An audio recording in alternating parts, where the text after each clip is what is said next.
We all know that the construction industry needs to become drastically more sustainable. But what does this actually mean for a private person renovating their own house? In this video, I will share what I learned trying 3 different methods of sourcing secondhand construction material. So come along as we continue the office renovation. If you're new here, my name is Linnéa and I'm an architect who, for the past 6 years, have worked on large-scale city transitions. And now I'm trying to apply this experience as I renovate 11 homes, trying to see if I can build a sustainable real estate business. The first method that I tried was to see if I could source leftover material from a construction company. In this case, we needed flooring for the office. And actually, if you missed the last video, go and watch it first, as this is where I shared the beginning of our office renovation. But if you already watched it, the flooring that we needed, I tried to find it by identifying ads from companies selling out secondhand floor from other building projects. And this type of flooring is actually not secondhand because it hasn't been used before. But if no one else would buy this leftover material, it would be thrown away. So by securing it, I think it's still a very sustainable option rather than buying completely new floors. And in our case, it took quite a while to find the ideal flooring that we were after. Finally, I did.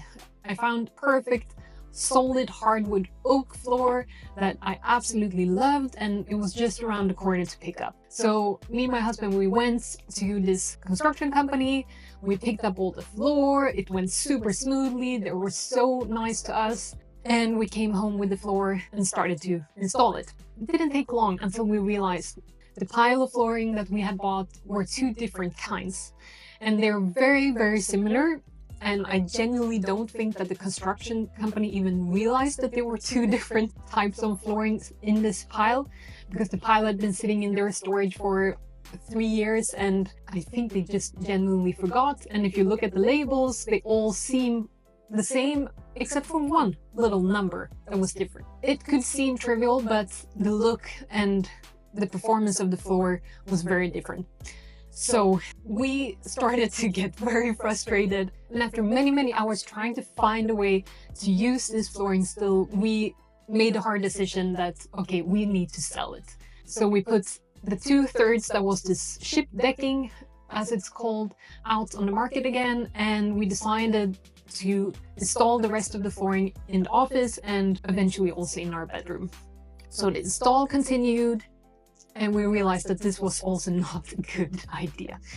Because if you have never installed a solid hardwood floor before, it's very difficult. It's a very living material. It needs a lot of attention and care and probably experience to be installed properly. So for us, it took many more hours than it would usually take us to install a floor. All in all, trying this method of sourcing construction material secondhand from a company, there are 2 things that I would really consider doing it again. The first thing, which probably applies to any method that you use, make sure that every box, every item that you're buying is what you have actually asked for.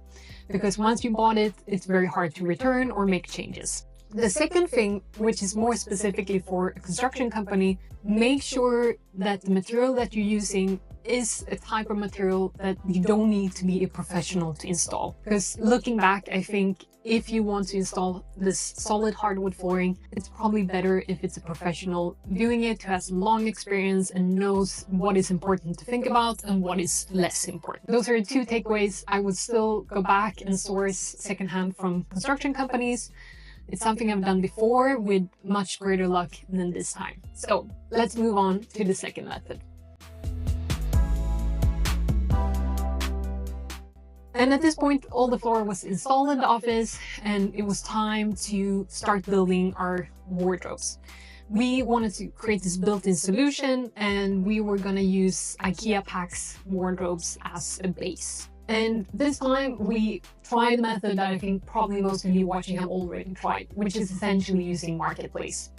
We didn't use Facebook Marketplace, we used a Swedish app that is very similar to it called Blocket, but it works the same way. And the biggest lesson here is that if you want to buy one of IKEA's more standard furniture, you don't need to buy it new. There's so many ads going out for these standard IKEA furnitures on Marketplace, on Blocket, that there's no reason to buy a new one. So we could essentially just go on the app any day that we wanted to pick it up, find a couple of ads, ask them if we could come, and we got the wardrobe. In this case, the owner hadn't disassembled them, so once we arrived with the wardrobes to our apartment, we had to deassemble them to be able to bring them up the stairs. If you live in a house, you probably won't have this issue. Except from realizing how easy it is to find IKEA furniture secondhand, the other lesson that we learned is that a lot of the times IKEA's kind of back panels more easily get damaged, but you can go to IKEA and just order the back panel for at least most of their furniture. So you don't need to buy a whole new one just because the back panel is broken. You could just buy a new back panel and keep the rest. The other interesting thing you learned through this method is that not everyone is great at installing IKEA furniture. So we had to kind of work around some of the errors that the previous owner had done, but it wasn't a problem in the end for us, and the result was really great. Okay, let's move on to the third method. And this is a method we've used before with great luck. Spoiler alert, but this time we were not as lucky. And this is going to a specific store that only sells secondhand construction material. With this, I mean, I don't mean going to someone who sells secondhand sofas and secondhand lights and lamps. I mean a secondhand store that sells drywall, that sells windows, that sells trim, that sells electrical plugs. Essentially the construction materials that you need. And in this case, we tried out 2 different ones. And in the first store, we found a couple of things that we needed. For example, this roof sheeting that we wanted to level out the flooring. And at the other store, we were not so lucky. So in the end, trying to find the trim and the studs and the MDF board for the built-in closet, we didn't find it. So in this case, we had to go and buy new materials. This happens sometimes, and personally, I have made a decision for myself that if I can't find it secondhand roughly when I need it, I will go and buy the materials new. For me, it keeps the joy in the renovation project, as I don't need to wait for weeks and weeks when I haven't been able to find the right material.